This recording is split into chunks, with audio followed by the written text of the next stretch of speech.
The moment Naomi Carter stepped onto the jet bridge at Logan International Airport, she felt the familiar weight of lingering stares. Not the idle glances of fellow travelers, but the kind of scrutiny she had faced her entire career. The kind that questioned her presence in spaces where black women were rarely seen. Today was meant to be a celebration, not another battle. Her company, Novatech Energy, had just finalized a $500 million acquisition that would revolutionize renewable energy across 3 continents. Yet, as she approached the cabin of Flight 4672, bound for Los Angeles, Naomi had the sinking feeling that success alone wouldn't shield her from prejudice. The Boeing 787 Dreamliner gleamed under the terminal lights, its sleek body promising comfort for those privileged enough to turn left after boarding.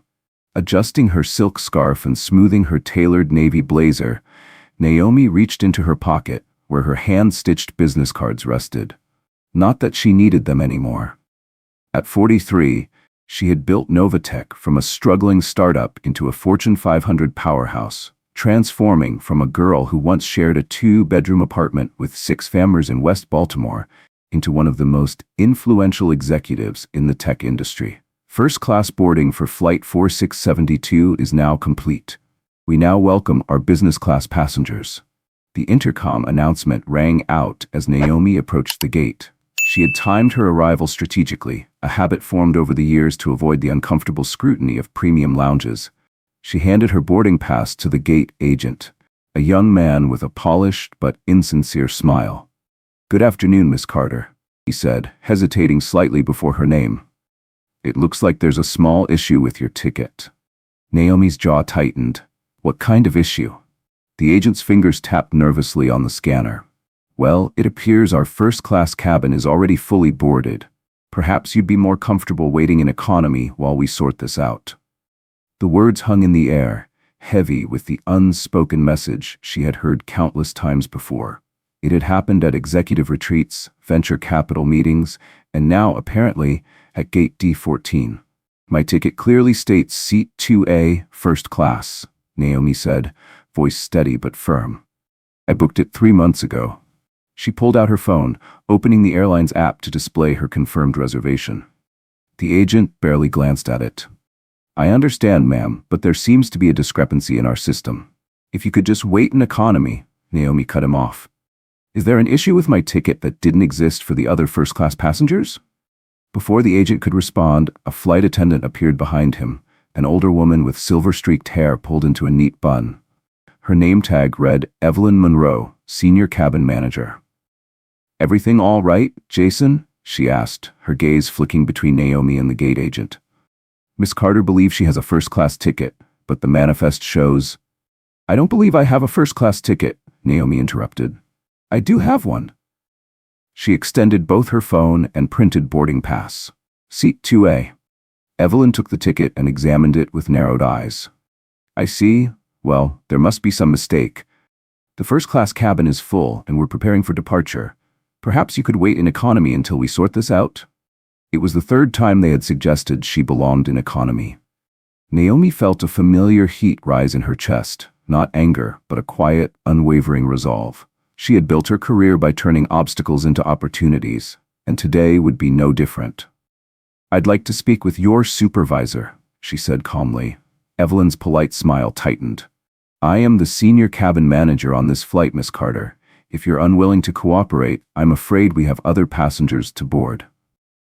What neither Evelyn Monroe nor Jason realized was that Naomi Carter wasn't just a first-class passenger. 8 hours earlier, she had signed the final paperwork making Novatech Energy the majority shareholder of AeroVista Airlines' parent company. The board meeting to announce the new Executive Oversight Committee was scheduled for tomorrow in Los Angeles, but technically Naomi was already their boss. She met Evelyn's gaze, then reached for her phone. "Very well," Naomi said smoothly. "I'll wait in economy while you sort this out." As she moved toward the back of the plane, Naomi typed a quick message to her assistant. Naomi Carter tapped out a quick message to her assistant. "Elliot, get me everything on Flight 4672's crew, especially Evelyn Monroe, Senior Cabin Manager. Also, connect me with Thomas Keaton at AeroVista Airlines immediately." Within seconds, Her phone vibrated. Keaton expects your call in 3 minutes. Settling into the cramped seat of row 34, Naomi ignored the curious glances from passengers, wondering why someone in a perfectly tailored Navy suit was sitting in economy. She had long since learned how to use others' underestimation to her advantage. As flight attendants bustled through final preparations, she slipped in her wireless earbuds and made the call. "Thomas, it's Naomi Carter," she said quietly. "We need to talk about Flight 4672. For 27 years, Evelyn Monroe had worked as a flight attendant, the last 12 as senior cabin manager. She took pride in maintaining a well-run cabin, knowing exactly who belonged in first class. Executives, celebrities, the occasional wealthy tourist. When Jason, the gate agent, had flagged the issue with Miss Carter's boarding pass, Evelyn had made a split-second judgment based on years of experience. The woman just didn't fit the profile of a first-class passenger. Now, as she arranged crystal champagne flutes, she felt a strange twinge of unease. Had she followed protocol? Yes. Had the system shown an error? Yes. Had asking the passenger to wait in economy been reasonable? Maybe. Yet something about the woman's composed confidence unsettled her. "Everything okay, Ev?" Michael Sloan, her coworker of 5 years, loaded the last of the premium amenity kits into the storage compartment. "Fine," she said curtly, "just another passenger who thinks the rules don't apply to them." Michael glanced toward the economy cabin. The woman in the Armani suit? She looks pretty put together for someone trying to sneak into first class. Evelyn stiffened. Appearances can be deceiving. You wouldn't believe how many people try to talk their way up here. Besides, the manifest. A sharp crackle from the intercom interrupted her. "Attention, cabin crew. We have a slight delay in our departure. Please stand by for further instructions." Evelyn frowned. Delays meant irritated passengers. She turned toward the cockpit, but before she could take a step, her path was blocked by a tall man in a sharp suit. He wasn't on her passenger list. "Excuse me, sir, but we're preparing for departure. You'll need to return to your seat." The man smiled politely and extended a sleek business card embossed with the deep blue logo of Novatech Energy. Elliot Shaw, Executive Assistant to Naomi Carter, CEO of Novatech Energy. Evelyn took the card, frowning. "And?" "Miss Carter would like a word with the flight crew, including Captain Miller, immediately." Evelyn's confusion deepened. "I'm afraid that's not possible. The captain is completing pre-flight checks." And Elliot interrupted her, his voice smooth but firm. "Ms. Monroe, perhaps you're unaware that, as of 7:30 this morning, Novatech Energy became the majority shareholder of Aerovista Airline's parent company. Miss Carter is effectively your employer, and she's requesting a meeting before takeoff." The blood drained from Evelyn's face. This had to be a mistake. "We weren't informed of any." Elliot didn't blink. "The public announcement is scheduled for tomorrow, but the paperwork was finalized this morning." He gestured toward the back of the plane. "Miss Carter is currently waiting in economy, the same economy section where your gate agent and you suggested she stay. She's giving you 5 minutes to gather the relevant crew members." Evelyn's stomach twisted. In 27 years, she had never made a mistake this catastrophic. I'll speak with the captain," she managed, turning toward the cockpit, her legs suddenly unsteady. Behind her, Elliot Shaw pulled out his phone and texted his boss. "Stage set. They're scrambling." From her seat in row 34, Naomi Carter observed the ripple of panic spreading through the first-class crew. She hadn't planned to reveal her connection to the airline like this, but years of experiencing both subtle and blatant discrimination had taught her one thing. Sometimes, power had to be demonstrated before it was respected. She watched as Evelyn Monroe's face morphed from confusion to shock to fear the moment she read Elliot's business card. Around her, passengers groaned at the delay announcement, unaware of the real reason behind it. Her phone vibrated again. "Stage set. They're scrambling." Naomi smirked slightly. Elliot had been by her side for 7 years, rising from an intern to her most trusted ally. He understood exactly what this moment meant. Not just for Naomi, but for every person who had ever been judged by appearance rather than credentials. For every person who had ever been judged by their skin color rather than their merit. This moment wasn't just personal, it was systemic. A flight attendant with auburn hair approached Naomi Carter's seat in row 34, her name tag reading Lena Cho. "Miss Carter," she said, voice barely above a whisper. "The captain would like to speak with you. Would you please come with me?" Naomi gathered her belongings, unhurried. "Of course." As she rose, she felt the curious stares of passengers nearby, intrigued by the sudden development. She was used to it. People noticing when a black woman took up space in places they didn't expect. She followed Lena toward the galley at the front of the plane, where a small group had assembled. Evelyn Monroe stood there, no longer looking as self-assured as before. Jason, the gate agent, shifted uncomfortably. A tall man in a pilot's uniform stood beside them, along with two other flight attendants, Michael Sloan and Jasmine Pierce, according to their name tags. The captain stepped forward, extending a hand. "Miss Carter, I'm Captain Daniel Miller. I understand there was some misunderstanding regarding your seating arrangement." Naomi shook his hand firmly. "That's one way to put it, Captain." Miller cleared his throat, glancing nervously at Evelyn. "I assure you, we had no idea about your connection to Aerovista Airlines." Naomi's expression didn't change. "And that's precisely the problem," she replied smoothly. "You shouldn't need to know who I am to treat me with respect. My first-class ticket should have been enough." The cabin fell silent. In the background, passengers murmured, unaware of the power struggle unfolding in the galley. Naomi turned to Evelyn. "Miss Monroe, you've been with this airline for 27 years, correct?" Evelyn's eyes widened. "Yes, that's right. And in those 27 years, how many first-class passengers have you redirected to economy due to a so-called system error?" Evelyn hesitated. I couldn't say exactly. It happens occasionally when there's overbooking or..." "Interesting," Naomi cut in. "Because according to the data I just received, this aircraft is not overbooked. In fact, my assigned seat 2A is currently empty, along with 2B. Would you care to explain that?" Jason, the gate agent, shifted uncomfortably before stepping forward. "Miss Carter, there was a flag in the system regarding your booking. I was just following standard protocol by asking you to wait while we investigated." Naomi raised an eyebrow. "A flag?" she repeated. "What kind of flag specifically?" Jason's gaze dropped to the floor. I'm not entirely sure. The system sometimes flags bookings for verification." Naomi turned to Elliot Shaw, her assistant, who had been standing silently beside her, observing. "Elliot, what did you find about Flight 4672's booking system?" Elliot consulted his tablet. "There was no system flag, Miss Carter." "Are you certain?" "I checked with IT at headquarters. Your booking was clear and confirmed. Seat 2A has been assigned to you since you purchased the ticket 3 months ago." The implication hung heavy in the air. Evelyn's face had gone from pale to ashen. Naomi took a breath, keeping her voice even. "I think we need to have an honest conversation about what really happened here." She glanced at her watch. "But first, we have 143 passengers waiting to depart. I suggest we continue this discussion in Los Angeles." Captain Miller nodded quickly, eager to move past the confrontation. "Of course, Miss Carter. We'll get underway immediately. Please allow me to escort you to your correct seat in first class." As they moved toward the front of the plane, Naomi paused. "One more thing, Captain." Miller stopped. "I'd like the names and personnel files of everyone involved in today's incident sent to Elliot before we land. The board will need to review them before tomorrow's announcement." The threat was clear, though delicately delivered.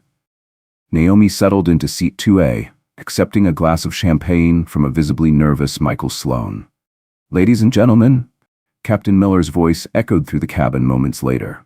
"We apologize for the delay and appreciate your patience. We are now cleared for departure to Los Angeles.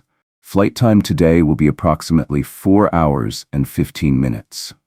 As the aircraft taxied down the runway, Naomi gazed out the window at Boston's skyline, growing smaller in the distance. The city where she had grown up in poverty, where she had fought for every opportunity, where she had learned that power didn't always look the way people expected it to. She took a sip of champagne, already thinking about tomorrow's board meeting. Because this wasn't just about one flight, it was about changing an entire industry. Her phone buzzed with a final message before she switched to airplane mode. "Complete crew information received. Standing by for your instructions in LAX." Naomi smiled. The real work was just beginning. As the aircraft gently shook, Naomi reviewed quarterly reports on her tablet. First class was quiet. Passengers either working or sleeping under plush blankets. A cautious presence approached her seat. It was Michael Sloane. "Would you care for anything else, Miss Carter?" "Miss Carter?" The voice was carefully neutral, but Naomi Carter detected a trace of hesitation. She looked up from her tablet to find Michael Sloane standing beside her seat. In his mid-30s, he had the kind of face that suggested an easygoing nature, but right now, his expression was unreadable.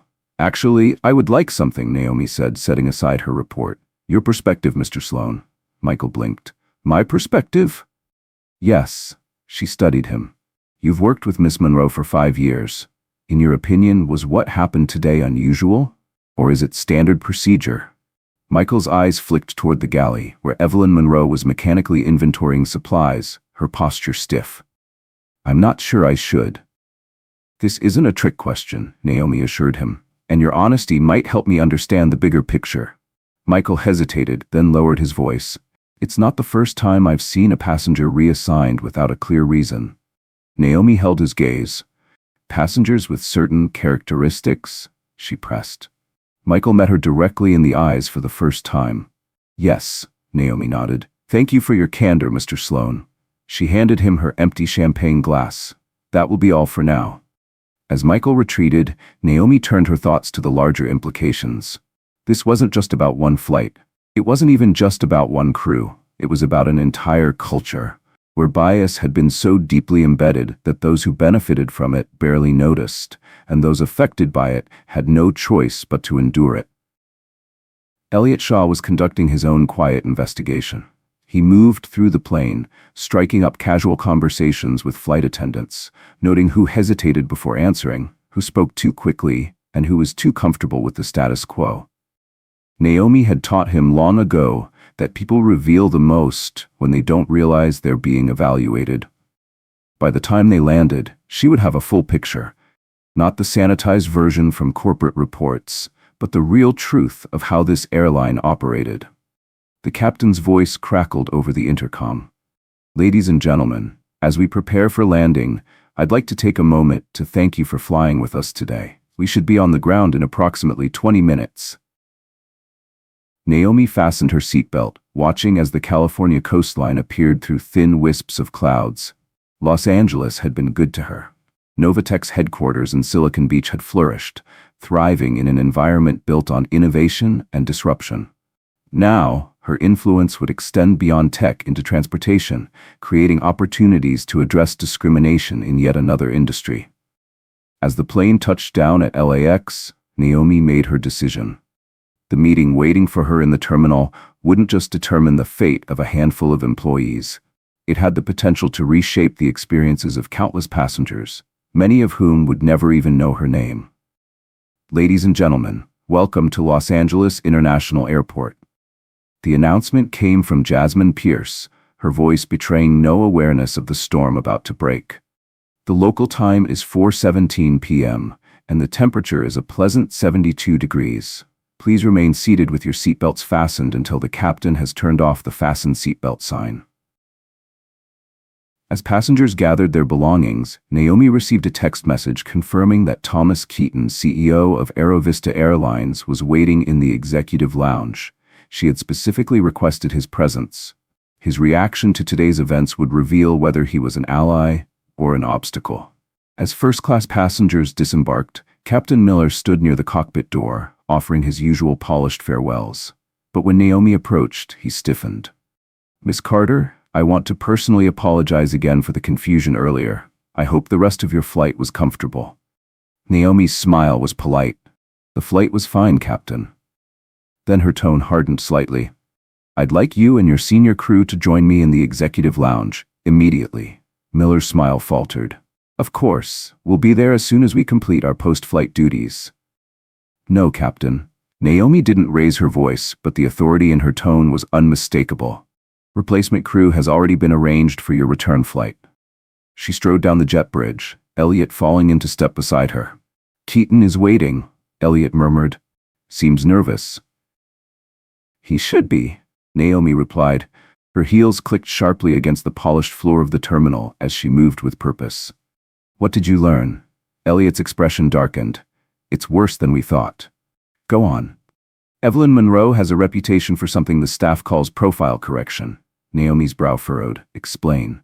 It's their term for moving passengers they don't think look right for first class. And Jason? He's been flagged twice for similar complaints.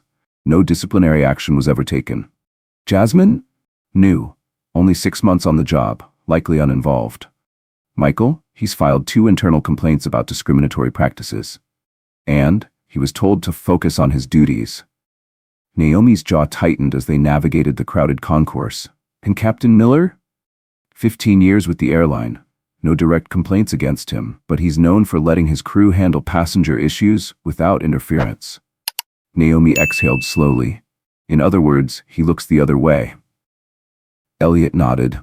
They reached the entrance of the exclusive executive lounge. A receptionist immediately recognized Naomi and stood at attention. Miss Carter, welcome. Mr. Keaton is waiting in the private conference room. Naomi straightened her posture. She wasn't just walking into a meeting, she was walking into a reckoning.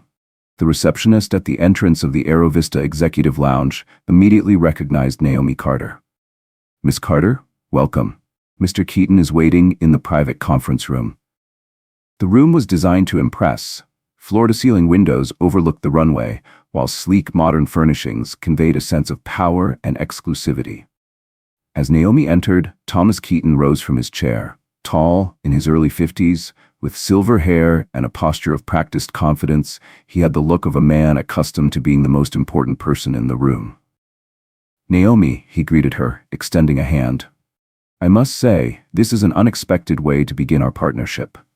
I was looking forward to tomorrow's formal introduction. Naomi shook his hand firmly. Sometimes the most revealing insights come from unscripted moments, Thomas. I appreciate you meeting on such short notice. Before he could respond, the door opened again.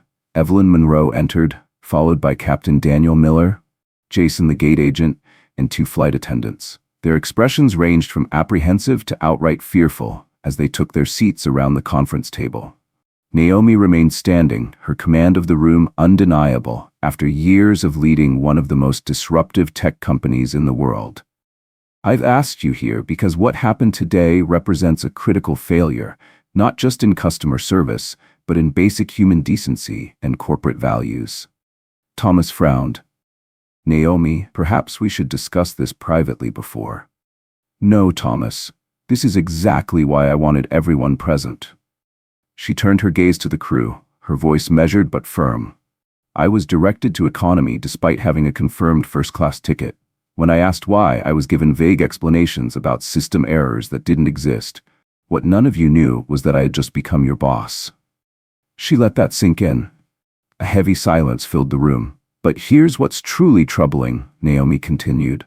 None of you should have needed to know who I was to treat me with respect. My title, my position, my power, none of that should determine whether I am seated where I paid to sit. Evelyn Monroe shifted uncomfortably before speaking. Miss Carter, I assure you there was no intention to. Naomi raised a hand, stopping her. Miss Monroe, I've reviewed your employment history. This isn't your first incident of this nature. You've developed a reputation for something the staff calls profile correction. Moving passengers who don't fit your idea of who belongs in premium cabins. Evelyn's face flushed deeply. That's not, I would never. The data suggests otherwise. Naomi gestured toward Elliot Shaw, who had been silently waiting with a stack of tablets.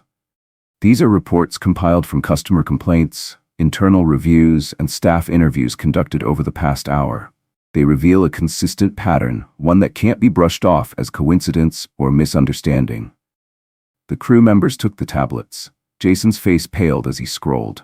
Captain Miller's jaw tightened, his expression hardening with quiet defensiveness. Finally, Miller spoke up. Miss Carter, with all due respect, you're making serious accusations based on very limited information. One incident. Naomi's gaze didn't waver. This isn't about one incident, Captain. It's about a culture that allows bias to shape decision-making. It's about leadership that turns a blind eye to discrimination as long as it doesn't create a visible problem. She turned to Thomas Keaton, who had been watching the exchange with growing discomfort. Thomas, when our companies finalized this merger, we agreed that Novatech's core values would guide the partnership: integrity, accountability, respect. I don't see those values reflected in what happened today. Thomas cleared his throat, shifting slightly in his chair. Naomi, I understand your frustration, but surely terminating an entire crew over one misunderstanding. Naomi held up a hand. Is that what you think I'm here to do? Fire everyone? A flicker of relief crossed several faces, but confusion quickly replaced it. No, Naomi continued, that would be the easy way out. Eliminate the visible problem and pretend the deeper issues don't exist. But that's not how I operate. She took a measured breath before delivering her next words. What I am doing is implementing immediate change. The room stilled. Starting tomorrow, this airline will undergo comprehensive anti-bias training. And I'm not talking about the superficial online modules that you click through in under 10 minutes. This will be real education with real accountability. She turned to Evelyn Monroe. Miss Monroe, you will be reassigned to work directly on developing and implementing these new protocols. Your experience will be valuable in identifying where and how bias enters the decision-making process. Evelyn's mouth opened and closed, clearly unprepared for this response. Your future with this company depends on your commitment to this task. She then turned to Captain Miller. Captain, your leadership role requires more than just flying the plane. It means addressing problems, not ignoring them. You will participate in additional management training, focused on intervention strategies and fostering inclusive environments. Miller nodded stiffly, his relief at keeping his job tempered by the clear reprimand. And Jason? The gate agent looked up warily. You'll work directly with our customer experience team to revise booking protocols, ensuring transparency and eliminating subjective gatekeeping practices. Finally, Naomi turned to Thomas Keaton, her expression unreadable. As CEO of Aerovista Airlines, you bear the greatest responsibility here. These issues developed under your leadership. The board will want to know what immediate steps you're taking to address them. The implied threat was clear. Tomorrow's board meeting could go very differently for Keaton, depending on his response right now. He straightened his tie, his corporate instincts kicking in. I take full responsibility for any organizational failures, he said smoothly. You have my complete support in implementing these changes, and I'll personally oversee their execution.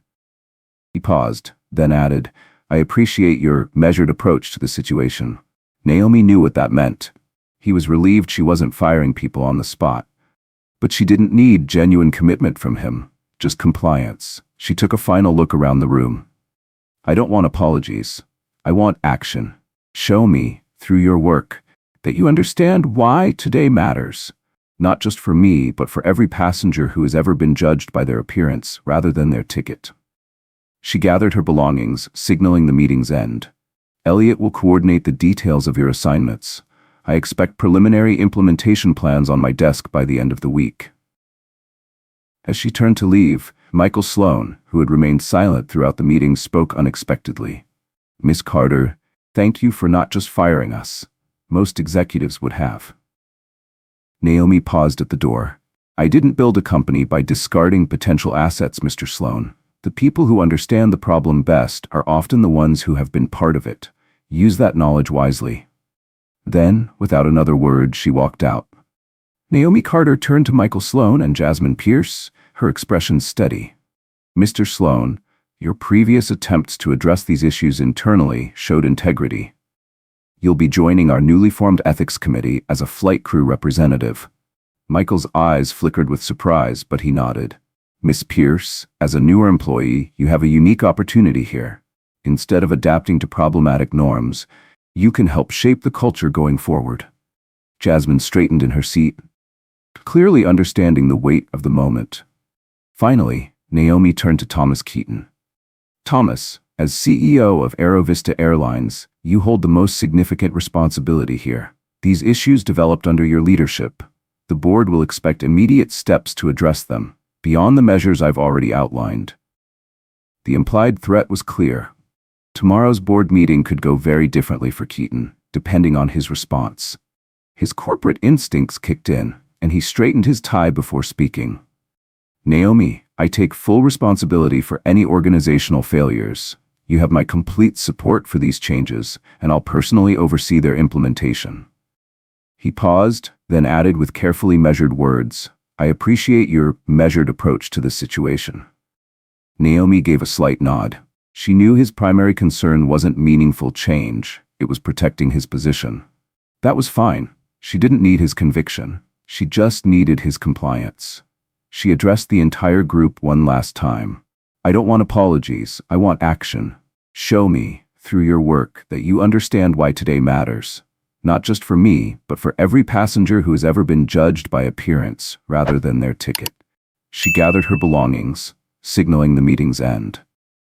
Elliot will coordinate the details of your assignments. I expect preliminary implementation plans on my desk by the end of the week. As she turned to leave, Michael Sloan spoke up unexpectedly. Miss Carter, thank you for not just firing us. Most executives would have. Naomi paused at the door. I didn't build a company by discarding potential assets, Mr. Sloan. The people who understand the problem best are often the ones who have been part of it. Use that knowledge wisely. Without another word, she strode out of the lounge, Elliot falling into step beside her. As they navigated through the terminal, Elliot glanced at her. Do you really think they can change? Naomi considered the question. Some will, some won't. And those who can't adapt will remove themselves eventually. What matters is that we've created consequences for behavior that usually goes unchallenged. Outside, the Los Angeles evening air was cooling, a soft marine layer of fog rolling in from the Pacific. Naomi paused for a moment, watching as planes ascended into the darkening sky, each carrying hundreds of people with their own stories and struggles. You know, she said quietly, my father worked as a baggage handler for 20 years. He used to tell me stories about watching black passengers being treated differently. Subtle things most people wouldn't notice. She exhaled, shaking her head slightly. When I started flying first class myself, I finally understood exactly what he meant. Elliot nodded. My grandmother won't fly anymore because of how she was treated on her last trip, says it's not worth the humiliation. Naomi turned to him. And that's why today matters. Not because I have the power to fire people, but because now I have the power to change systems.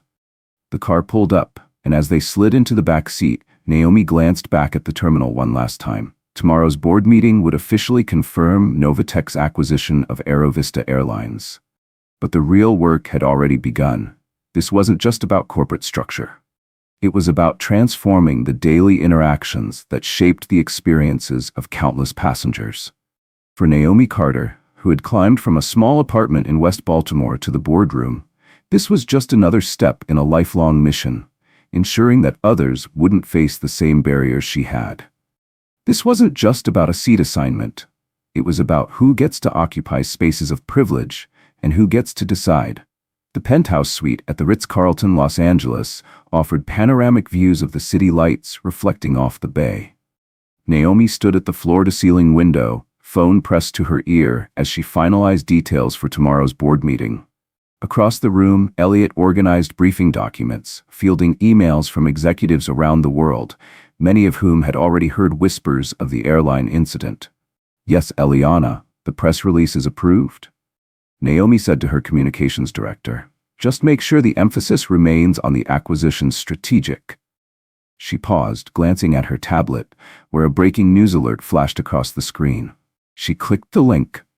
Tech CEO Naomi Carter confronts airline staff over discriminatory treatment.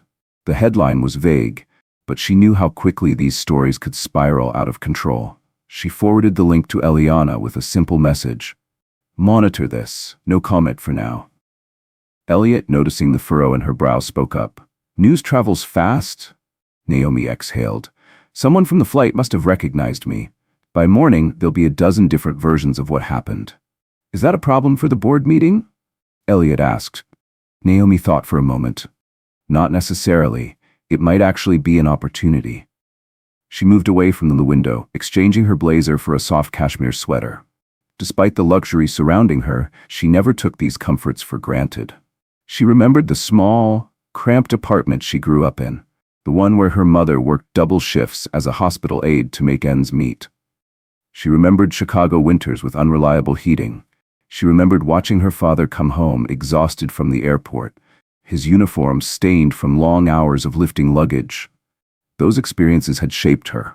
Wealth and power were not entitlements. They were tools for creating change. Elliot cleared his throat. "I've been thinking about Michael Sloan," he said. Naomi raised an eyebrow. "Go on." "His personnel file is solid, consistently strong performance reviews. But he's been passed over for senior positions 3 times in favor of less experienced white candidates." Naomi's expression didn't change. "I want him heading the ethics committee, not just serving on it." Elliot jotted down a note. "Keaton won't like that. He's been grooming Monroe for a corporate position for years." Naomi's smile was razor sharp. "Then Keaton needs to understand that the old metrics for advancement are changing. Technical competence matters, but so does ethical leadership." A knock at the door interrupted their conversation. Room service. As the waiter arranged the food, Naomi noticed him stealing a quick glance at her. Finally, he spoke. "Excuse me, are you Naomi Carter?" She smiled. "I am. My sister works for your company in Baltimore. She says it's the best job she's ever had." The simple gratitude caught her off guard. "What's her name?" "Tanya Rodriguez. She started in customer service, but now she's in project management." Naomi nodded. "Tell Tanya I appreciate her work. People like her are what make Novatech successful." As he left, Naomi turned back to Elliot. "That's why today matters." Naomi Carter ended the call, satisfied that the press release focused on the strategic benefits of the acquisition rather than today's events. That was a separate conversation for later. As she placed her phone down, a notification popped up on her screen. A news alert. Curious, she clicked the link and skimmed the article. Tech CEO Naomi Carter reportedly confronts airline staff over discriminatory treatment. The Business Insider blog had gotten wind of the confrontation. The piece was light on details, but heavy on speculation, hinting that the incident could impact tomorrow's merger announcement. Naomi forwarded the link to Eliana Vasquez, her communications director, along with a simple message: "Monitor this. No comment for now." From across the penthouse suite, Elliot Shaw glanced up, noticing the crease in her brow. "Everything all right?" Naomi turned the screen toward him. "News travels fast." Elliot scanned the article. "It's vague. At least no specific allegations yet." Naomi exhaled. "But you know how these things escalate. By morning, there will be a dozen different versions circulating." Elliot considered this. "Is that a problem for the board meeting?" Naomi thought for a moment, then shook her head. "Not necessarily. It might actually be an opportunity to address the issue proactively rather than reactively." She stepped away from the window, exchanging her blazer for a soft cashmere sweater. The luxury of this suite at the Ritz-Carlton Los Angeles, the city lights reflecting off the bay, the hand-picked art lining the walls, none of it was lost on her. She never took these comforts for granted. Her childhood home had been cramped and cold, its unreliable heating barely holding up against Baltimore's brutal winters. Her mother had worked double shifts as a hospital aide just to keep food on the table. Her father's back injury had forced him into part-time work, which barely covered the bills. Those early experiences had shaped her approach to wealth and power. "They're not entitlements," she murmured to herself. "They're tools for creating change." Naomi poured herself a glass of water, her thoughts shifting to Michael Sloan. "I've been thinking about Michael," she said aloud. Elliot, already anticipating where she was going, nodded. "His personnel file shows consistent excellence in performance reviews, yet he's been passed over for senior positions 3 times. Each time in favor of a less experienced white candidate," Elliot added. Naomi's voice was firm. "I want him heading the ethics committee, not just serving on it. He's already demonstrated moral courage by filing those internal complaints." Elliot scribbled a note. "Keaton won't like that. He's been grooming Monroe for a corporate position for years." Naomi didn't even flinch. "Then Keaton needs to understand that the old metrics for advancement are changing. Technical competence matters, but so does ethical leadership." A knock at the door interrupted their conversation. Room service. Naomi had opted for a simple meal, choosing to prepare for tomorrow in peace rather than dine out. As the waiter arranged the plates, she noticed him glancing at her surreptitiously. Recognition dawned in his eyes. Finally, he spoke. "Excuse me, ma'am. Are you Naomi Carter of Novatech Energy?" She smiled warmly. "I am." His posture straightened slightly. "My sister works for your company in Baltimore. renewable energy distribution. She says it's the best job she's ever had. His expression was earnest, his gratitude unmistakable. Naomi was momentarily caught off guard by the sincerity of the moment. What's her name? Tanya Rodriguez. She started in customer service but is now in project management. Naomi made a mental note of the name. Please tell Tanya I appreciate her contribution. Our people are what make Novatech successful. The waiter beamed, nodding before exiting the suite. As Naomi sat down at the table, she spoke softly. That's why today matters, Elliot. Because for every Tanya Rodriguez who finds opportunity, there are countless others blocked by invisible barriers. Elliot nodded, understanding. Speaking of which, I've been reviewing Aerovista's diversity statistics. Naomi raised an eyebrow. And? They're abysmal. At the executive level, 92% white, 78% male. Naomi scoffed. Typical for the industry, but not acceptable. She took another sip of water before setting her glass down. Add that to our agenda for Keaton. I want quarterly progress reports on diversification efforts at all levels. Elliot nodded, making another note. As they ate, Naomi's thoughts drifted to Evelyn Monroe. The seasoned senior flight attendant had spent years reinforcing the airline's unspoken rules. Yet today, she had experienced something unfamiliar. Consequences. For someone like Monroe, whose authority had rarely been challenged, even basic accountability had come as a shock. Naomi leaned back in her chair. What do you think Evelyn will do once the shock wears off? Elliot considered it carefully. 50-50. Either she'll resist and eventually leave, or she'll embrace the chance to reinvent herself. He paused. Her background suggests intelligence and adaptability. She rose through the ranks quickly early in her career. Naomi nodded slowly. People can surprise you. A small, knowing smile touched her lips. Some of my best executives were once resistant to change, until they realized the opportunities it created. As the night wore on, Naomi continued to refine her strategy for tomorrow's board meeting. Tomorrow's discussions would be about more than just numbers. They would be about who got to make decisions, who got to sit at the table, and who got left behind. As she prepared for bed, Naomi glanced out the window one last time.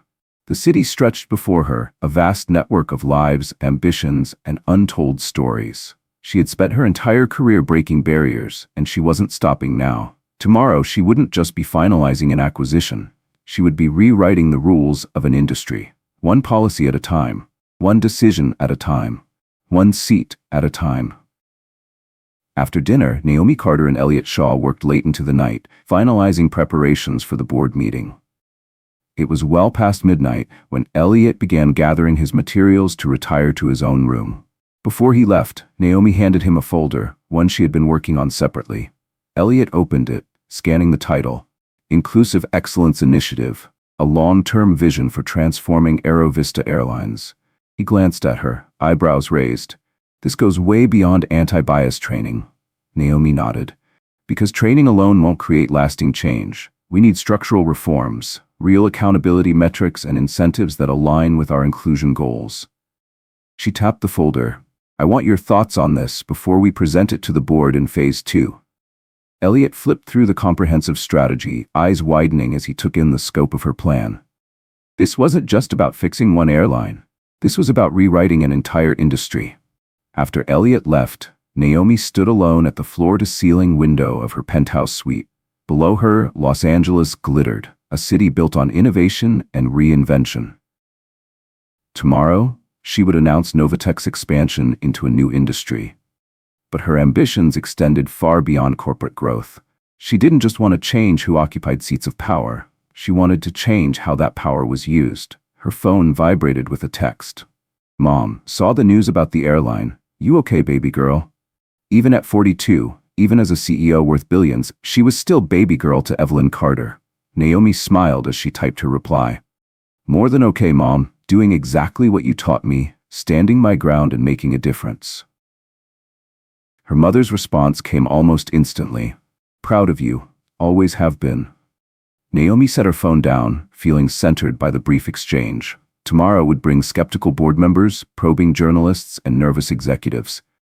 But tonight, she would sleep soundly, secure in the knowledge that she was using her power exactly as she had always intended, to open doors that others had tried to close.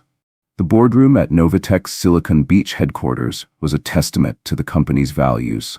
Sleek, modern, and sustainable, its massive conference table was crafted from reclaimed wood, while transparent solar panels in the windows generated power as they provided a stunning view of the city skyline.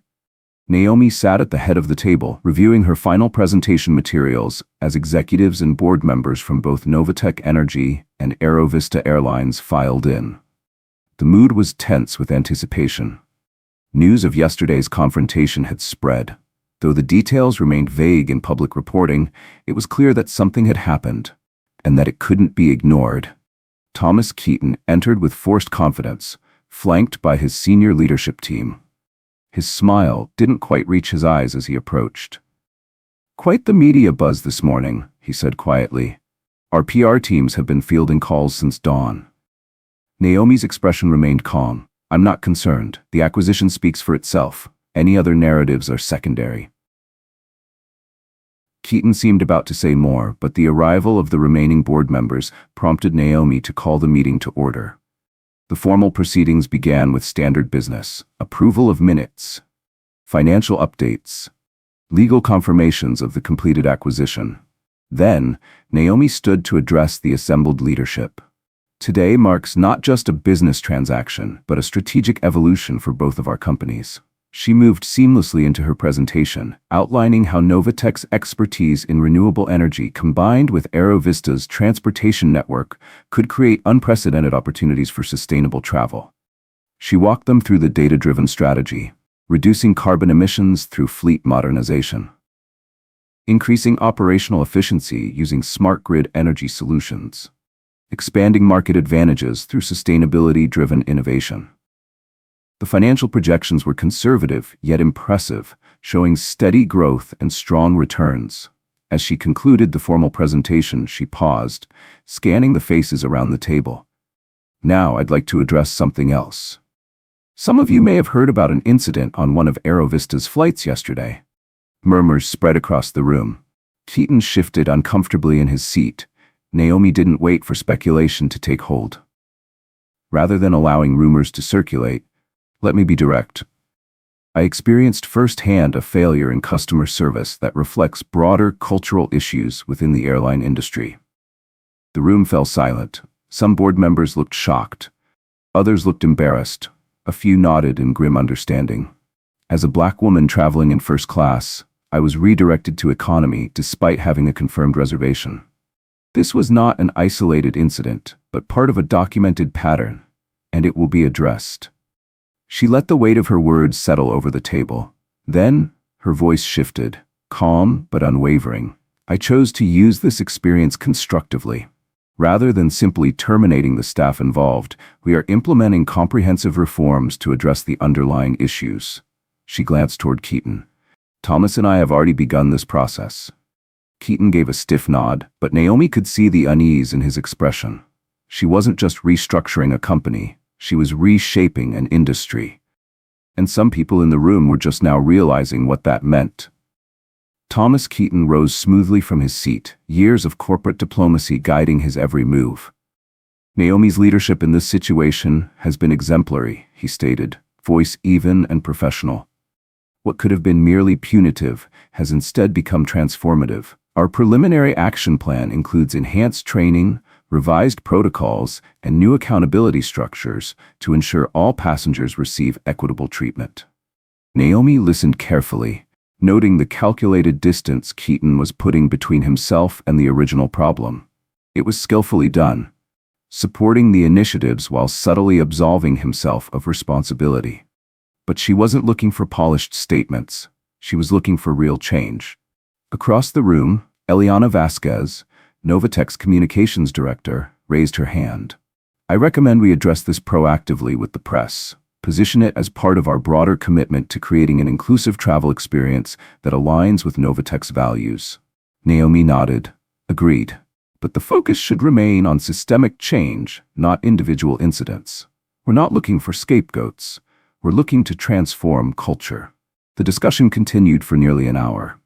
Board members raised questions about implementation timelines, resource allocation, potential pushback from entrenched interests. Naomi remained unwavering. This wasn't a side issue. It was central to the acquisition's long-term success. As the meeting concluded, most attendees left for a scheduled tour of Novatech's research facilities. Naomi remained behind with Elliot, Eliana, and a small group of key executives. "Well handled," Elliot said quietly. Naomi squared her shoulders. That was the easy part. Announcements and intentions are simple. Implementation is where resistance will emerge. Eliana checked her tablet. Press response is generally positive. Business outlets are focusing on the acquisition's innovation potential. Social media commentary is mixed. Some praise your leadership while others are calling it an overreaction. Naomi expected as much. Every action she had ever taken to address discrimination had been met with skepticism from those who had never experienced it themselves. "Schedule a lunch with the senior flight crew from yesterday," she instructed Elliot. "Not at a restaurant, at the airline's training facility. I want to see firsthand where they learn their protocols." As they gathered their materials, Thomas Keaton reappeared at the doorway. "Naomi, do you have a moment?" She nodded for the others to proceed without her, then turned to face him. "What can I help you with, Thomas?" Keaton closed the door before speaking. "I've been reviewing your proposed changes. They're extensive. They need to be." Keaton exhaled, adjusting his cufflinks. "Some of our shareholders might see this as mission drift, focusing on social issues rather than core business." Naomi's expression remained neutral, but her tone cooled slightly. "Let me be clear, Thomas. Passenger experience is core business for an airline. Discriminatory treatment directly impacts customer satisfaction, brand reputation, and ultimately, profitability. This isn't a distraction from business goals. It's essential to achieving them." Keaton hesitated, then shifted his approach. "I'm not opposing the changes, Naomi. I'm suggesting we implement them gradually, with careful messaging." Naomi studied him for a long moment, then shook her head. "And I'm suggesting that gradual change is often no change at all." She gathered her folders, preparing to leave. "The board has approved our preliminary plan. Implementation begins today." She stepped toward the door, but Keaton wasn't finished. "You know, I admire your conviction," he said. "But in my 30 years in this industry, I've learned that revolutionary approaches often create unexpected resistance." Naomi turned back, a small, knowing smile on her lips. "I'm counting on it." Resistance identifies exactly where change is most needed. With that, she walked out, leaving Keaton to contemplate her words. As Naomi made her way back to her office, her phone vibrated. A message from Captain Daniel Miller, requesting to reschedule today's meeting, scheduling conflict. Naomi's reply was swift.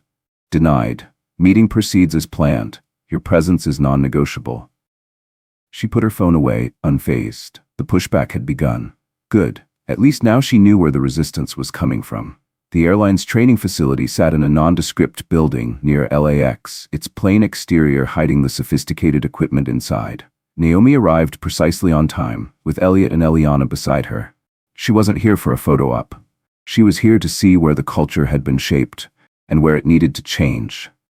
Naomi Carter entered the Aerovista Airlines training facility precisely on time, Elliot Shaw and a team of Novatech executives following closely behind.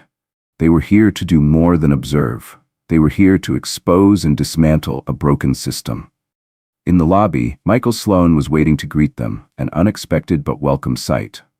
"Miss Carter," he said, extending his hand. "Thank you for coming. I've been asked to show you to the conference room."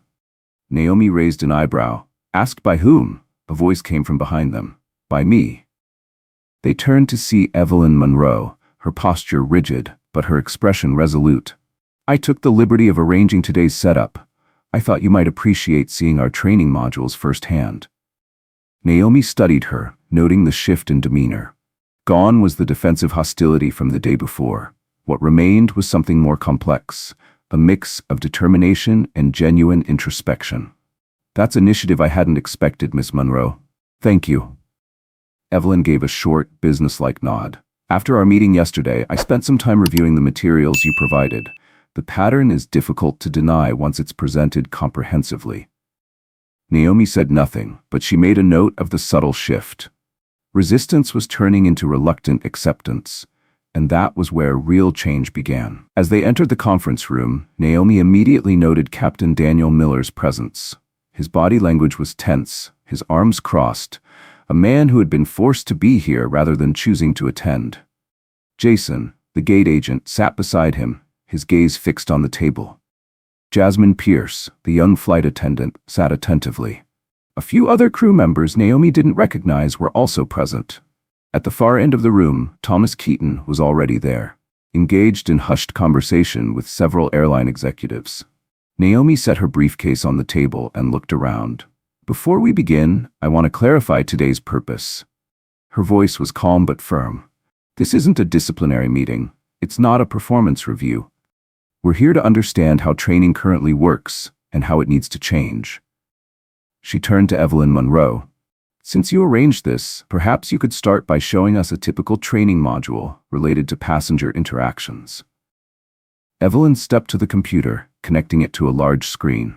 "This is our standard customer service training module, Managing Premium Cabin Expectations." The presentation that followed was revealing, but not in the way the airline's leadership had hoped. At first glance, the materials seemed professional, polished, and neutral. But as Naomi studied the details, she saw the underlying bias. Every image of a first-class passenger depicted a white, middle-aged executive. Economy class showed a far more diverse range of passengers. Language around difficult passengers used coded terms that carried implicit racial and socioeconomic bias. Naomi kept her expression neutral, but she saw Michael and Jasmine exchange knowing glances. Jason stared at the floor. Captain Miller's expression remained stoic, but his jaw tightened. Thomas Keaton, however, was visibly uncomfortable, shifting in his chair. As the presentation concluded, Naomi turned to the room. "Thank you for that illuminating demonstration." She let the words settle before asking a simple but pointed question. "Who develops these training materials?" An uncomfortable silence filled the room. Finally, a woman in a corporate uniform cleared her throat. "I'm Helen Cartwright, Head of Training and Development. My team creates all crew instruction materials with input from senior management." Naomi turned fully to face her. "And who reviews them for bias or inclusivity concerns?" Helen hesitated. "We have standard quality control processes, but no specific diversity review." Naomi's eyes narrowed slightly. "I see." She turned to Eliana Vasquez, who was already taking notes on her tablet. "Immediate action item. Comprehensive review of all training materials with external consultants specializing in inclusive communication." Eliana nodded, typing rapidly. Naomi shifted her focus to the crew members present. "Now I want to hear from the people who actually deliver this training. How do these materials translate into real-world passenger interactions?" Michael Sloan straightened in his chair. "May I speak frankly, Ms. Carter?" Naomi gave a small smile.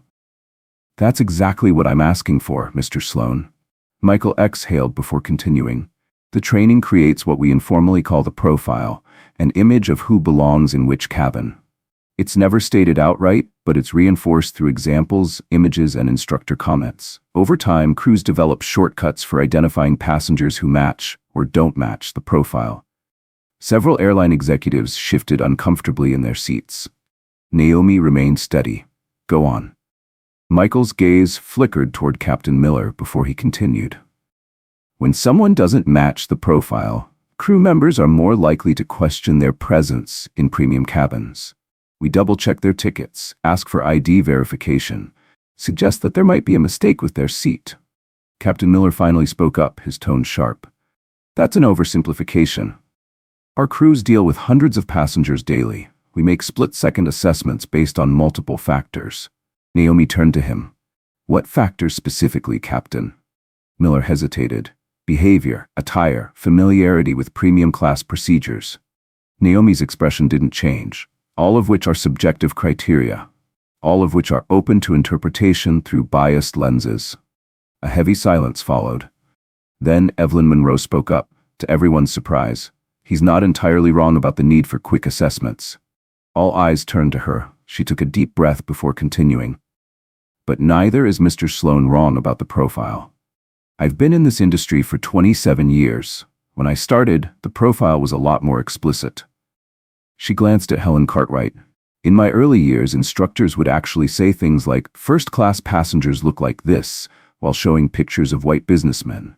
A few younger crew members looked shocked. The older ones, they just looked away. Evelyn sighed.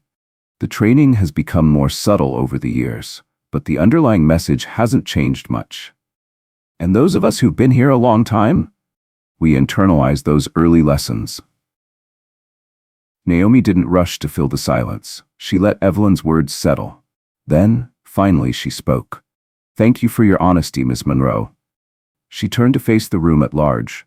"This is why we're here, to dismantle the profile and replace it with actual equity." And from the expressions around the room, she knew the real work was just beginning. Evelyn Monroe took a deep breath, her voice steady but heavy with the weight of 27 years of experience. "When I started this job, the profile was much more explicit. Instructors would actually say, 'First-class passengers look like this,' while showing pictures of white businessmen." She glanced toward Helen Cartwright, the head of training and development. "The training has become more subtle over the years, but the underlying message hasn't changed much. And those of us who've been here a long time, we internalize those early lessons." The admission hung in the air, its implications sinking into the room like a heavy weight.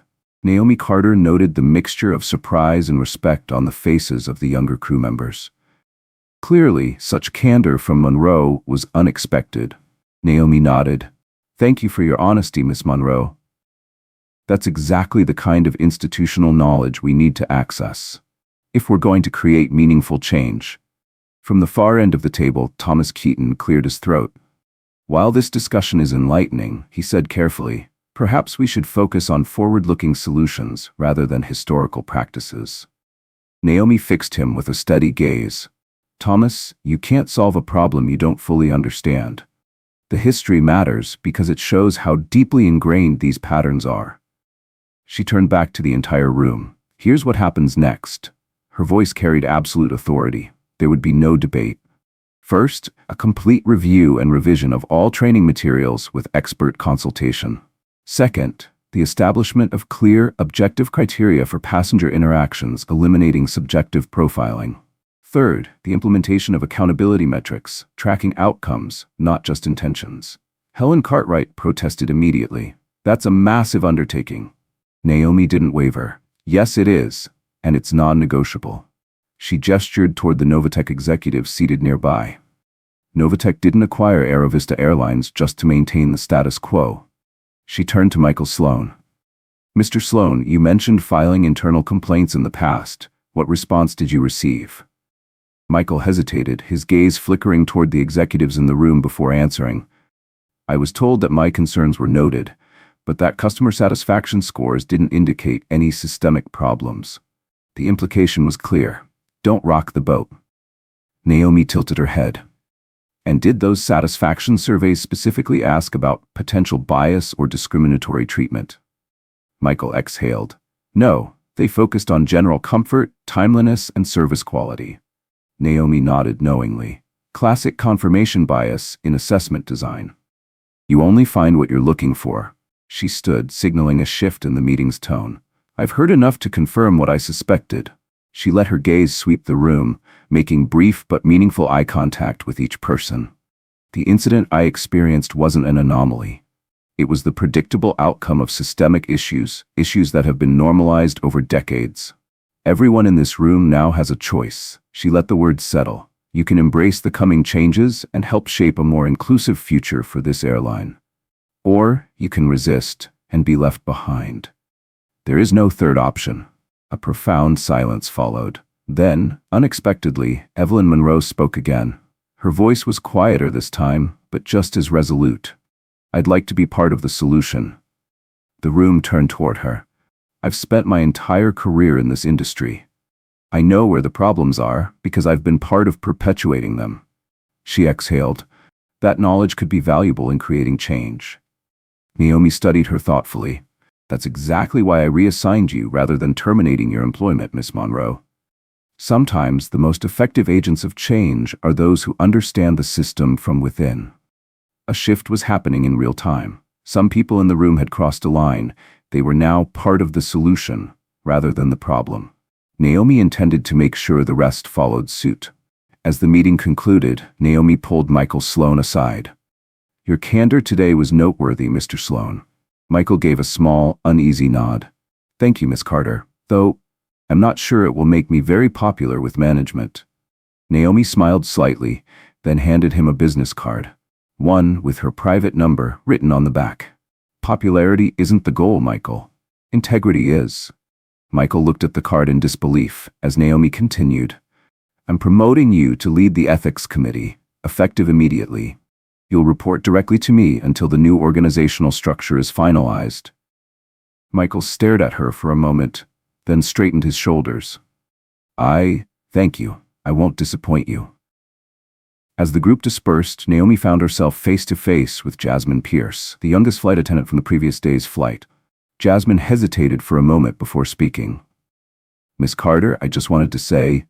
She paused, then continued with quiet determination. "As one of the few black flight attendants in this company, seeing you stand your ground yesterday meant something to me." She swallowed hard. It's easy to start thinking that the small indignities are just part of the job. Thank you for reminding me they shouldn't be. Of all the corporate discussions Naomi had had in the past 2 days, this moment meant more than any of them. She held Jasmine's gaze. "We change things by refusing to accept them as they are, Miss Pierce. Remember that." As they walked back to their waiting car, Elliot Shaw checked his tablet, scanning the latest news updates. Media coverage is evolving.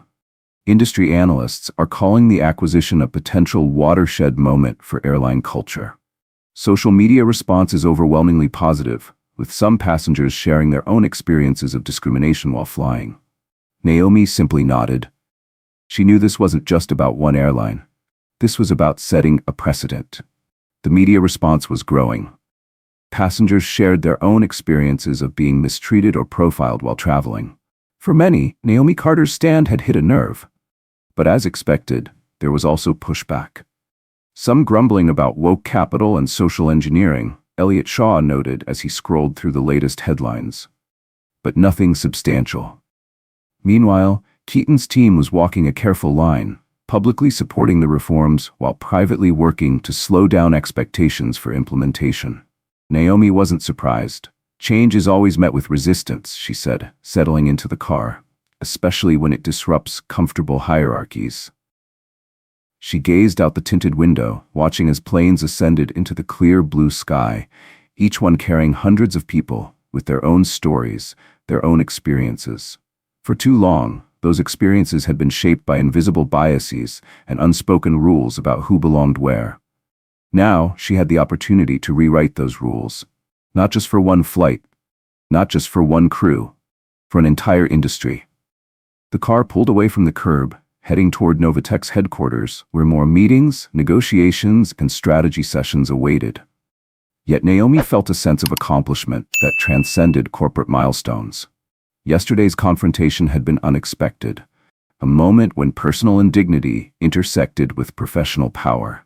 But it had created an opening for transformation that might have otherwise taken years to achieve.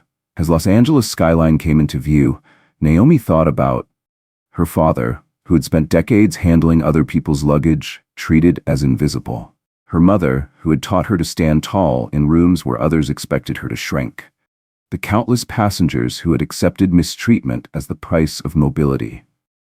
She turned to Elliot, her voice quieter but unwavering. "You know, Elliot, some people will say we're overreacting. That it's not worth disrupting an entire company culture over a seating misunderstanding." Elliot met her gaze, understanding written in his expression. "And what will you tell them?" Naomi smiled. The quiet confidence of a woman who had spent her life proving doubters wrong. "I'll tell them that change never comes from accepting the world as it is. It comes from imagining the world as it should be, and then creating it." The car continued toward the gleaming glass tower that housed Novatech's headquarters. Tomorrow would bring more challenges, resistance, and negotiation. But today, Naomi had already begun the real work. Not just for herself, not just for the airline, but for every passenger who would board a flight in the future and be judged by their ticket, not their appearance. In the end, that was the true power of her position. Not the ability to fire an entire crew in a moment of justified anger, but the opportunity to address the root causes that made such moments all too common. This was never about retribution. It was about reconstruction. Building systems where dignity wasn't a luxury reserved for those who matched the profile, but a standard expectation for everyone. And that, Naomi Carter knew, was a journey worth taking.